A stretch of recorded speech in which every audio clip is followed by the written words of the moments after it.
The day the internet dies. What happens to banks, stores, and your family? We live in a world built on invisible threads. Right now, as you watch this, those threads are carrying your bank balance, your GPS coordinates, your family's group chats, and the logistics for the food you'll eat for dinner. But what happens if those threads are cut? Not for an hour, not for a day, but forever. Most people think an internet collapse means no more YouTube or Instagram. They are dead wrong. If the internet dies today, the modern world doesn't just slow down, it stops.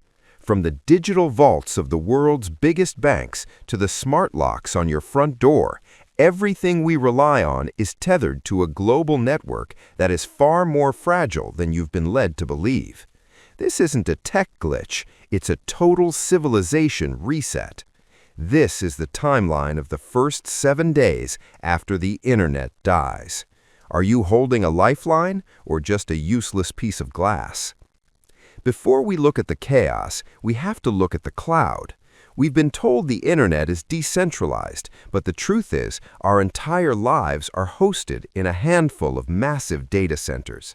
Our money isn't in vaults, it's a string of ones and zeros on a server.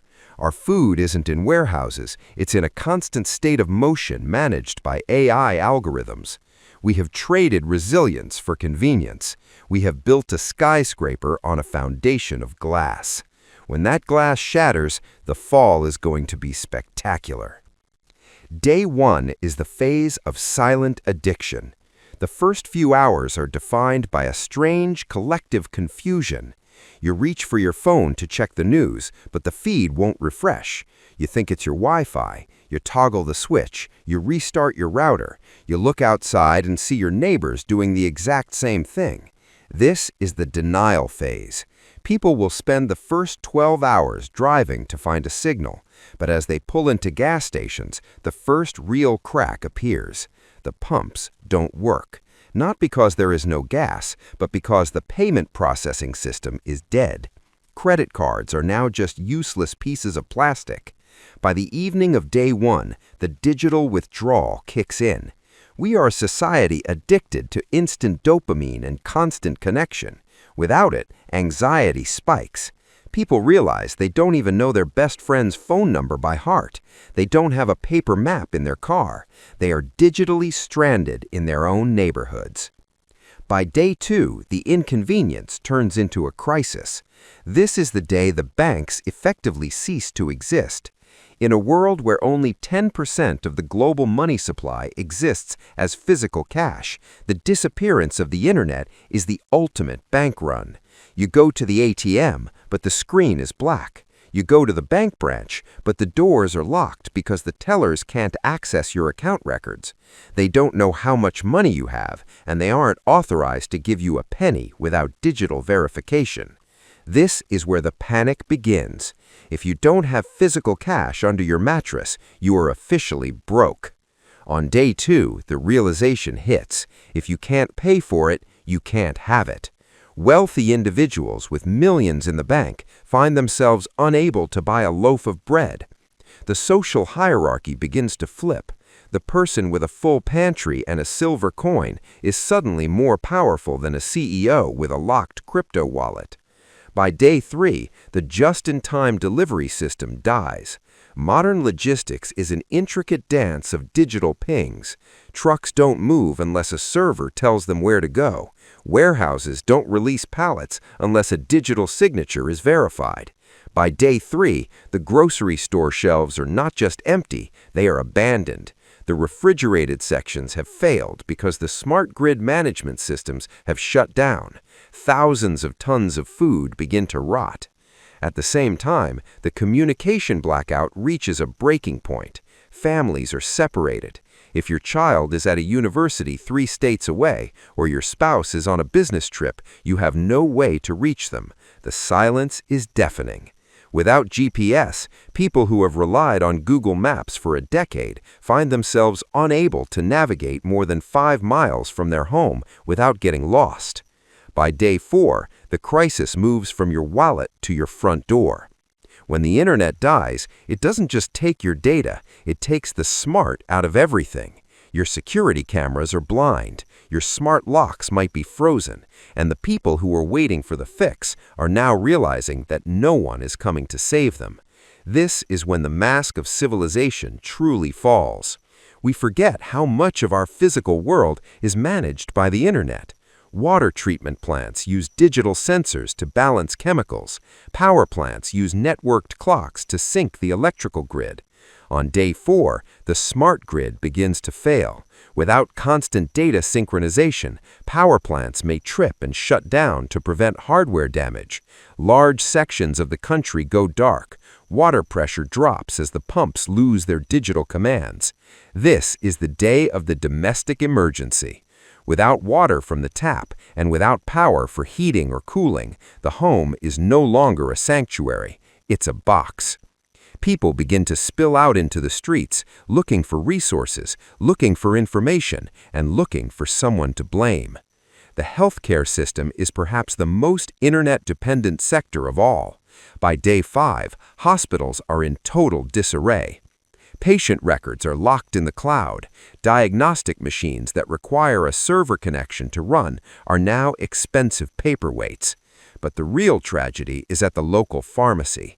Modern medicine is managed by a centralized digital database. Without it, pharmacists can't verify prescriptions. People who rely on life-saving medications, insulin, heart medicine, anti-seizure drugs, are turned away.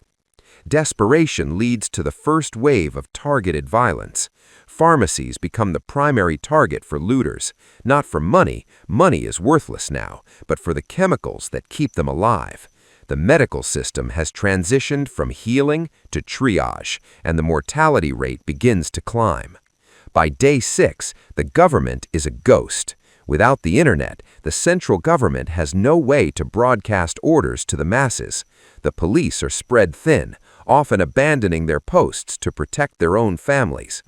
In this vacuum of authority, humans do what they have done for thousands of years. They form tribes. Neighborhoods that were once just groups of strangers living in the same zip code suddenly become defensive units. You start to see barricades at the end of streets. But not all tribes are protective. Predatory packs begin to form, people who didn't prepare, who have no resources, and who realize that in a dark world, the only way to survive is to take. The rule of law is replaced by the rule of the pack. 1 week. That is all it takes for the 21st century to be erased. On day 7, you look at your smartphone. It's a dead slab of glass and rare earth minerals. It's a relic of a lost civilization. The digital world is gone, and the physical world is all that remains. The divide is now absolute. The digital orphans are the people who lived entirely online. They have no physical skills, no tangible assets, and no community ties. They are the most vulnerable. The tangible survivalists are the people who kept paper maps, who held physical cash, who knew how to navigate the world without a screen. 7 days, that's all it takes for a modern metropolis to turn into a medieval struggle for survival. The stores didn't just sell us food, they sold us the illusion of safety.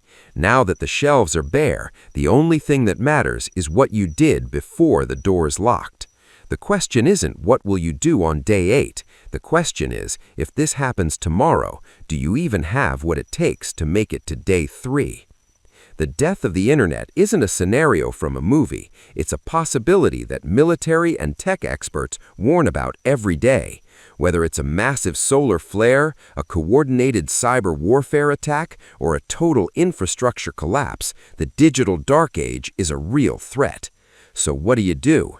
First, diversify your assets. Keep some physical cash and tangible goods. Second, build your analog library. Buy paper maps of your area and how-to books for basic survival skills. Third, strengthen your local community. Your neighbors are your real-world network. Don't wait for the bars on your phone to disappear before you start preparing, because in the world of tomorrow, your likes won't feed you and your followers won't protect you. If you want to see our analog survival kit checklist, click the link in the description. And if you're ready to stop being a digital orphan, subscribe and join our community. We prepare today so we can lead tomorrow. Stay safe, stay grounded.